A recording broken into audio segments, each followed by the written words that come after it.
وہ ہمیشہ سے رات گئے سیر کرنے سے لطف اندوز ہوتا تھا۔ اسے خاموشی میں کچھ ایسا سکون محسوس ہوتا تھا جو ہر چیز کو آسان بنا دیتا تھا۔ وہ پیشے کے لحاظ سے ڈاکٹر تھا، 40 سال سے اس کام سے وابستہ تھا۔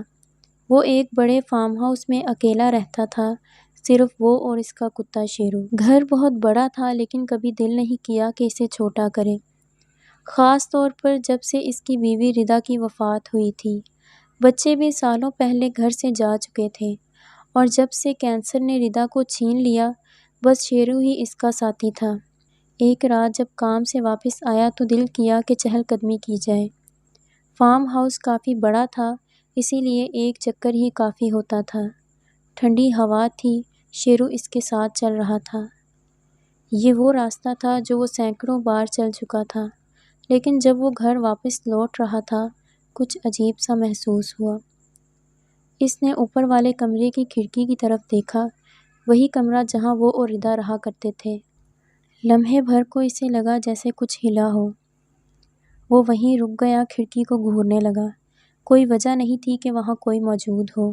اس نے کئی سالوں سے اس کمرے کا دروازہ بھی نہیں کھولا تھا۔ دل میں غصہ ابلنے لگا کہ شاید کوئی اجنبی گھر میں گھس آیا ہے۔ وہ تیزی سے گھر کے اندر بھاگا اور اوپر جا پہنچا۔ کمرہ ویسا ہی تھا جیسا اس نے چھوڑا تھا، کچھ بھی نہیں بدلا تھا۔ اس نے ہر جگہ تلاش کی لیکن کچھ نہ ملا۔ اگلی رات شیرو کی گراہٹ سے اس کی آنکھ کھلی۔ شیرو خاموش اور چپ رہنے والا کتا تھا۔ جب تک کچھ غیر معمولی نہ ہو وہ شور نہیں مچاتا تھا۔ پھر اوپر سے دروازوں کی چرچراہٹ سنائی دی۔ پرانا گھر تھا لیکن قدموں کی چاپ کی مانند لگ رہی تھی۔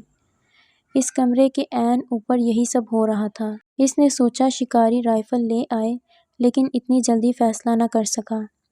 بس ایک ٹارچ لے کر اوپر گیا، مگر پھر سے وہی منظر۔ سب کچھ ویسا ہی تھا جیسا اس نے چھوڑا تھا۔ اب غصے کی جگہ بے چینی نے لے لی تھی۔ گھر میں کچھ غلط ہو رہا تھا۔ اگلی صبح جب وہ نیچے آیا تو باورچی خانے کی بتیاں جل رہی تھیں، حالانکہ وہ خود بند کر کے سویا تھا۔ اب یہ طے تھا کہ کوئی گھر میں موجود ہے۔ پولیس کو بلایا، جنہوں نے پورے گھر کی تلاشی لی، لیکن کچھ بھی نہ ملا۔ پولیس نے تسلی دی، کہا کہ دوبارہ ضرورت ہو تو بلا لینا، مگر ظاہر تھا وہ سنجیدہ نہیں لے رہے تھے۔ پھر آخر کار وہ رات آئی جب اس کی نیند مکمل طور پر چھن گئی۔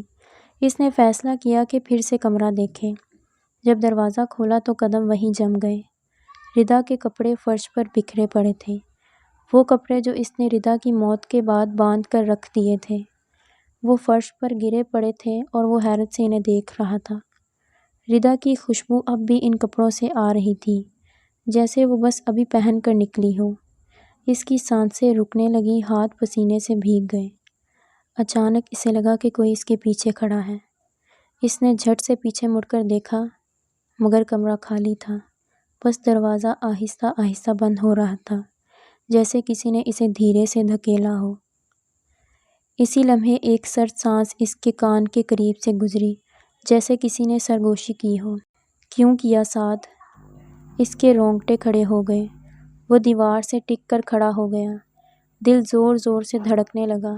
اس رات وہ ساری بتیاں جلا کر سویا، لیکن نیند نہیں آئی۔ ہر لمحہ، ہر سایہ، ہر کھڑکی کی چاپ اسے ردا کی موجودگی کا احساس دلاتی تھی۔ پھر کچھ اور چیزیں بدلنے لگیں۔ ردا کی پرانی جیولری دوبارہ الماری میں نظر آنے لگی۔ اس کے پسندیدہ گانے ریڈیو پر خود بخود چلنے لگے، اور سعد کو لگنے لگا کہ ہر دیوار، ہر آئینہ، ہر روشنی اسے گھور رہی ہے۔ پھر ایک دن شیرو نے کھانے سے انکار کر دیا۔ وہ بس چھت کو گھورتا رہتا، کبھی کبھی دیواروں پر بھونکنے لگتا، ان جگہوں پر جہاں کچھ نظر نہیں آتا تھا۔ اور پھر ایک دن شیرو نے خوف سے چیخ مار دی اور اگلے دن مردہ پایا گیا۔ کوئی زخم نہیں تھا، کوئی خون نہیں تھا، بس جیسے دل بند ہو گیا ہو ڈر سے۔ اب سعد ٹوٹنے لگا تھا۔ وہ خود کو بار بار سمجھاتا کہ یہ سب وہم ہے، مگر حقیقت یہ تھی کہ ردا واپس آ چکی تھی۔ پھر وہ رات آئی جب سب کچھ بے نقاب ہوا۔ سعد رات گئے بیٹھا شراب پی رہا تھا، جب اچانک صوفے کے سامنے بیٹھے ٹی وی اسکرین پر ردا کا چہرہ ابھرا۔ وہ دھندلا سا لیکن واضح تھا، اور اس نے کہا، میں نے تمہیں کبھی دھوکہ نہیں دیا تھا سعد، پھر تم نے مجھے کیوں مارا؟ سعد کی بوتل ہاتھ سے گر گئی، چیخ اس کے گلے میں دب گئی، یادیں واپس آنے لگیں۔ کینسر سے پہلے ایک دن سعد کو ردا کے فون پر کسی کا پیغام ملا تھا۔ محبت بھرے الفاظ، مشکوک لہجہ، سعد پاگل ہو گیا تھا۔ سوال کیے، چیخا، ردا نے قسمیں کھائیں، لیکن شک ایک زہر کی طرح دل میں بیٹھ گیا۔ ایک رات جھگڑا بڑھا اور سعد نے غصے میں ردا کو دھکا دیا۔ وہ زینے سے گر گئی، سر پر چوٹ آئی، خون بہا اور وہ کبھی نہ اٹھی۔ سعد نے ڈر کے مارے اسے دفنا دیا اور سب کو بتایا کہ کینسر سے وفات پا گئی۔ اس کا جنازہ، اس کا دکھ، سب ایک جھوٹ تھا، بس اپنے جرم کو چھپانے کا بہانہ۔ اب وہ جھوٹ قبر سے نکل کر واپس آ چکا تھا۔ ہر رات ردا کی روح اس سے سوال کرتی کہ کیوں کیا سعد؟ آئینے میں وہ اپنا چہرہ نہیں، ردا کی لاش دیکھتا۔ نیند میں اس کی سانس بند ہو جاتی۔